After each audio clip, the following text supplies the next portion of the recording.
It was Christmas Eve, and for Maceo Larson, the most magical night of the year would never be the same. The cold of the snow was nothing compared to the emptiness he carried in his heart since the loss of his wife.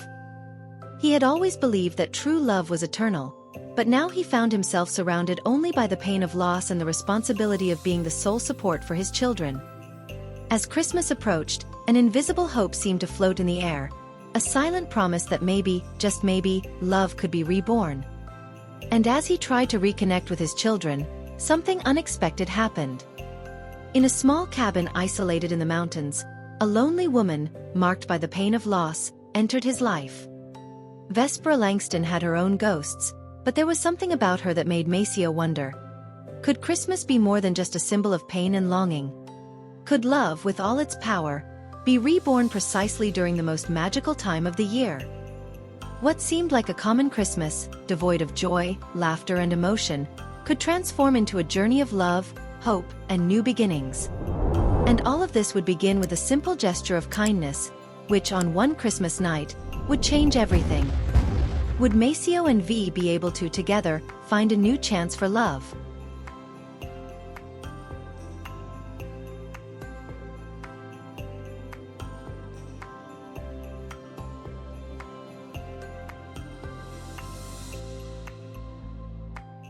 Maceo Larson took a deep breath as he gazed at the snow-covered mountains in the distance. The winter landscape was magnificent, but his heart was heavy. Since Fallon, his wife, passed away, Christmas had never been the same. He looked at his children Fable and Orson, playing in the snow with pure carefree enthusiasm. Their smiles brought some peace to his broken heart. It will be good for them, Maceo, he thought to himself. He was determined to make this Christmas different. Spending a few days in a cabin isolated in the Adirondack Mountains was his way of distancing himself from the bitter memories of the city and perhaps rebuilding something positive for himself and the kids. The cabin he rented was simple but cozy. The rustic wood and the scent of pine in the air created a comforting atmosphere. Fable ran over to him, her eyes shining with excitement. "Papa, I want to build the biggest snowman ever," she exclaimed, excited. Maceo smiled, trying to hide the sadness he felt inside. He knew his children needed him more than ever. Meanwhile, Orson, his young son, tugged at Maceo's sleeve, asking him to have a snowball fight. Maceo looked at the two of them and saw the joy on their faces. At least, for their sake, he would try to stay strong and enjoy this Christmas, even though he had no idea how that would be possible. In the distance, a solitary figure appeared on the road leading to the cabin. A woman with dark hair and a thick coat walked slowly toward his house. Maceo felt a slight discomfort but didn't think much of it. The solitude of the mountains seemed to envelop everything, making people invisible, except for those who allowed themselves to look.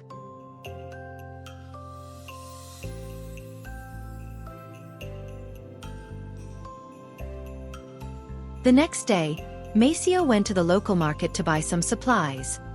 As he passed down a dirt road, he saw the woman again. She was standing in front of her house, arranging some boxes that seemed out of place. He didn't recognize her, but the area was small, and he knew it was unlikely anyone could live there without him knowing. Determined to be polite, Maceo stopped the car and got out. "Hi, my wife and I rented the cabin next door to spend Christmas with our children. I noticed you were around and wanted to introduce myself," he said, trying to sound friendly. The woman looked up at him, and Maceo noticed the sadness in her eyes. "Hi, I'm Vespera Langston," she replied, her voice soft but filled with a melancholy that Maceo quickly sensed. She seemed hesitant, as if trying to hide something very personal behind her polite demeanor. "Do you live around here?" he asked, trying to break the ice. "Yes," she nodded. "I moved here after a few things. The isolation helps sometimes." She looked down, and Maceo noticed there was something in her expression that suggested she, too, was running from something, just like him. They talked for a few minutes about life in the mountains and the difficulties of living in such an isolated place. Vespera offered to help, as she knew the area well. The conversation flowed slowly, as if they were both discovering each other bit by bit. Before parting ways, Vespera made a shy offer. "If you need anything like help with the fireplace or anything else, don't hesitate to call me. I'm the only one around here, so I'm not hard to find." Maceo thanked her and headed back to the cabin with a strange feeling, as if a new chapter was about to unfold in his life.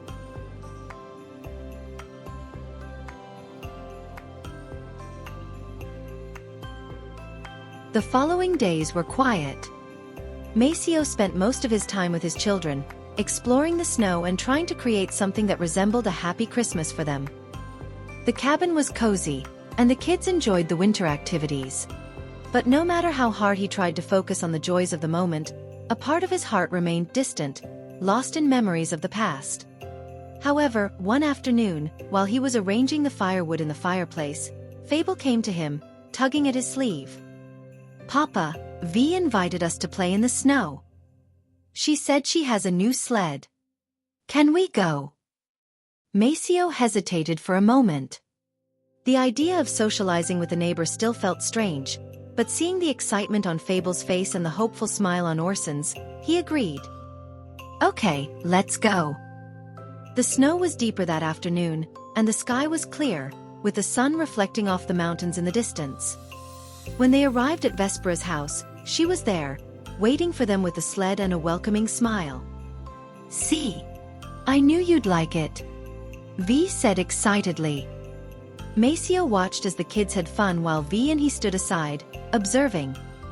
They didn't talk much, but the company was comforting. "I think they're enjoying it," Maceo commented, trying to keep the conversation light. Vee smiled. "It's nice to see happy kids. I miss that, having something to bring joy." After Ryan, everything seemed pointless. But here with the snow, I feel a little more alive. Her sincerity touched Maceo in an unexpected way. He looked at her and saw not just a woman who was suffering, but someone who was still trying to find strength to move forward. In a way, they were both going through the same struggles.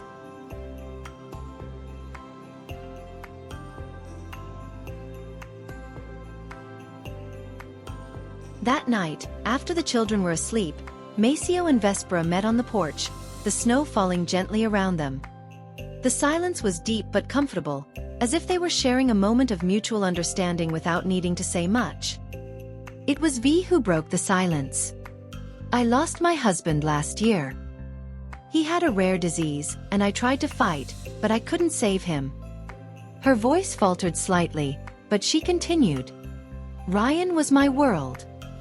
Now everything feels empty, like I'm trying to fill something that can't be filled." Maceo felt a sharp pang in his chest. He knew exactly what that pain felt like. He, too, had lost the person who was his world. "I understand, Vee. I lost my wife, Fallon, 2 years ago. It was too hard. It still is." He looked up at the stars in the sky, thinking about how much his life had changed. "You know, I spent all this time trying not to feel anything anymore, but it seems like the memories are still there, in every place." Vespera looked at him with empathy, her gaze gentle. "Sometimes, it's easier to stay busy, isn't it? But deep down, we know the emptiness will continue to haunt us. The only difference is how we deal with it." They stayed silent for a while, just listening to the sound of the snow and the soft breeze. Something changed between them that night. Though they were still on a difficult path, there was now a silent connection, an understanding that they were both in the same boat, trying to find a way to move forward.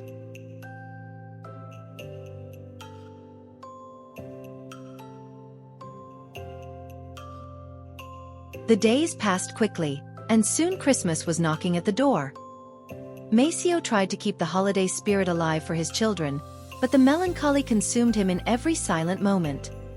The cabin was decorated with the bare minimum he could find: a simple tree, some twinkling lights, and a few candles that added a cozy touch to the atmosphere. Fable was thrilled with the idea of making the best Christmas, and Orson, with his mischievous nature, was more interested in the toys he would receive. That afternoon, Maceo was trying to build a snowman in the yard, but the wind was strong, and he couldn't make the snow stay the way he wanted. Fable ran over to him, holding something in her hands. "Papa, look what Vee brought. They're some Christmas ornaments." She shook the colorful ornaments with joy. Maceo looked at the bag Fable was holding. When he got closer, he saw that Vee was there, smiling with a hopeful expression. "I thought the kids might like to help decorate. I brought some things to cheer up your cabin." Although Maceo was reluctant to accept help, he couldn't help but notice how much Vee genuinely seemed concerned about their well-being. "You don't have to do this, Vee," he said, but his voice didn't sound as firm as he would have liked. Vee shrugged and replied, "I know. But I thought it would be nice. Everyone deserves a little magic at Christmas, don't they?" Her eyes sparkled, and Maceo felt a wave of gratitude, although his heart still felt tight. While the children were busy decorating, Vee approached him with a softer smile. "I know it's not easy, Maceo. Christmas has a way of bringing up everything that's been lost. But maybe we can give something new to it. Together." These words stayed with Maceo for a long time. He knew Vee wasn't just talking about the decoration but about the chance to find something new, something he still feared accepting, the idea of moving on.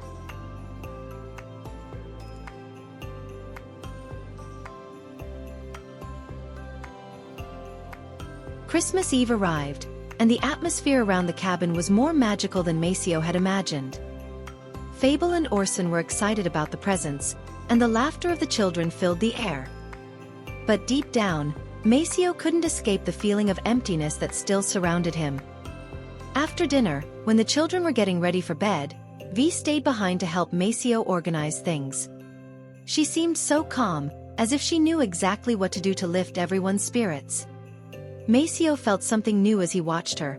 It wasn't just gratitude, but also a growing feeling of desire, something he never imagined he would feel again after all this time.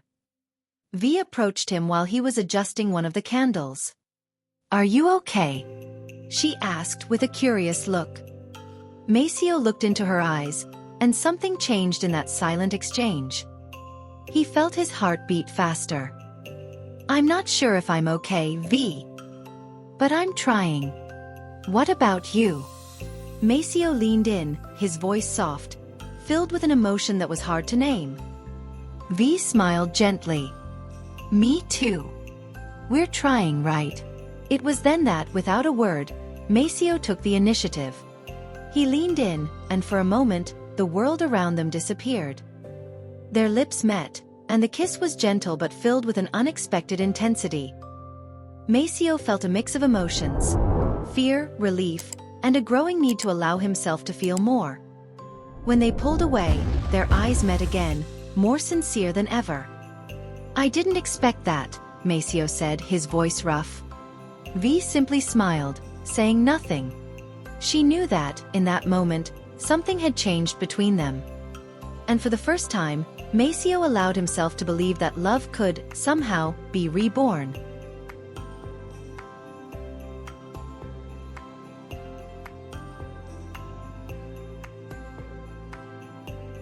In the days following the unexpected kiss, Maceo found himself in a whirlwind of emotions.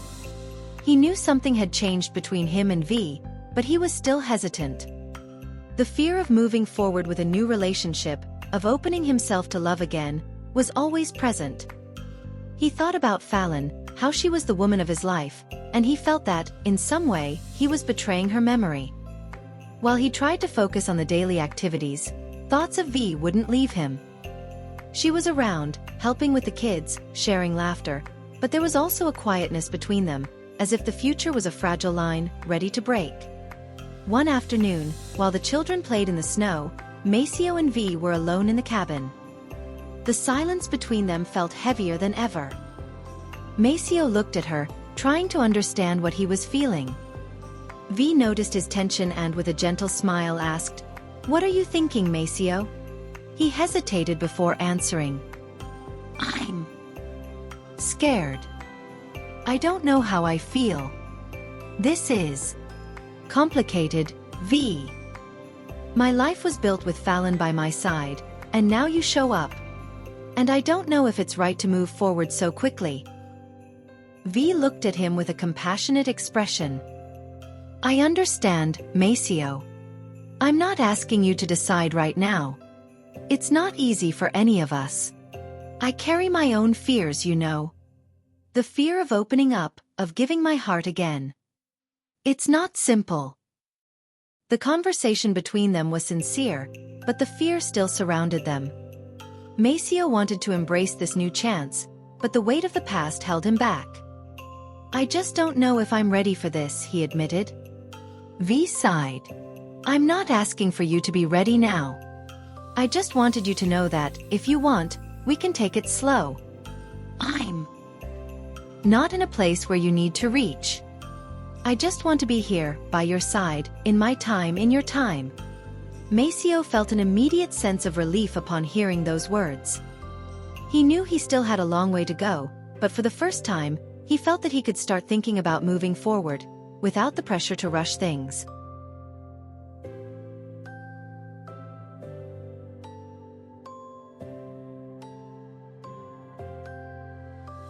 With Christmas coming to an end, Maceo knew that something inside him had to change. The pain of losing Fallon would never fully disappear, but he was beginning to realize that he didn't have to carry this pain alone. Vee was there, offering him something genuine, something he didn't know if he could ever find again. On the morning of December 26th, Maceo decided to talk to his children about his feelings. He knew he needed to be honest with them and also with himself.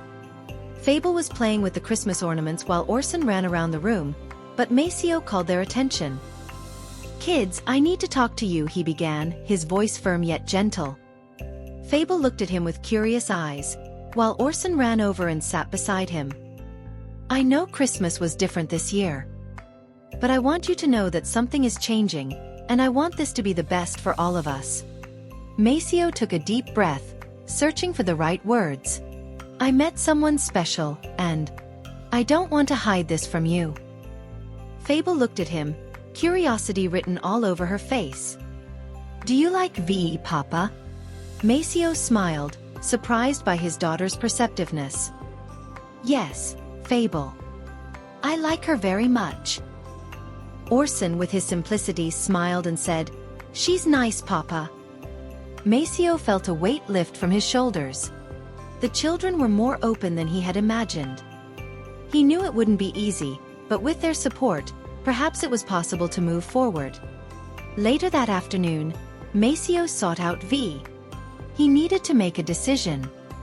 When he found her on the porch of the cabin, he approached with a serious expression. Vee, I don't know what the future holds for us. But I think I'm ready to try. I know this might be difficult, and it might take time, but I want to see where this takes us. I want to see if we can find something good in this, something real. Vee smiled, her eyes shining. I want that too, Maceo. We don't have to rush anything, but we can start. And that's already a good beginning.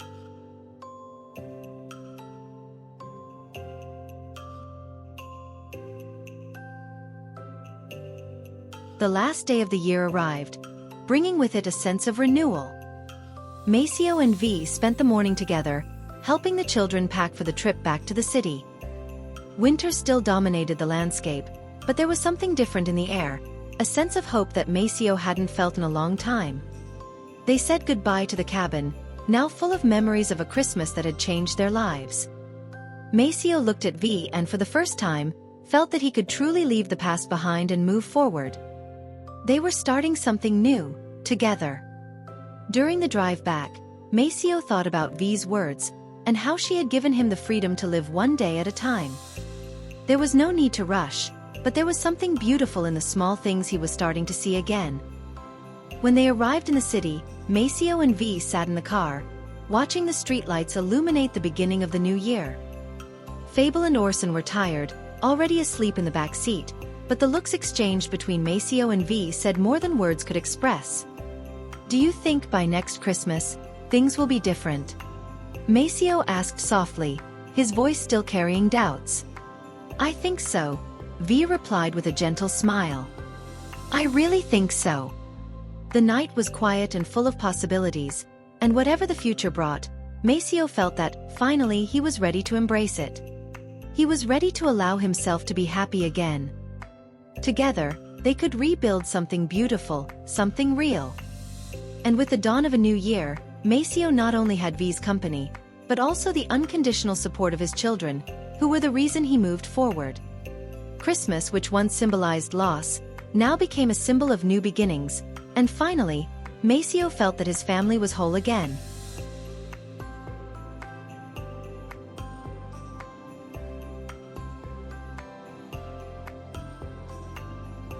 And so, like the snow that gently covered the ground, Maceo and Vee's love blossomed in an unexpected way.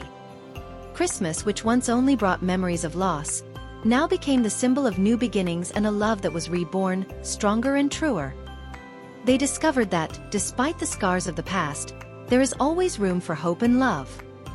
After all, Christmas is about more than just presents and parties. It's about the chance to start over, to give and receive love, and to believe again in the magic of life. If this story moved you, imagine what else we have in store for you. Like, comment, and share this video so we can spread this message of hope and love together.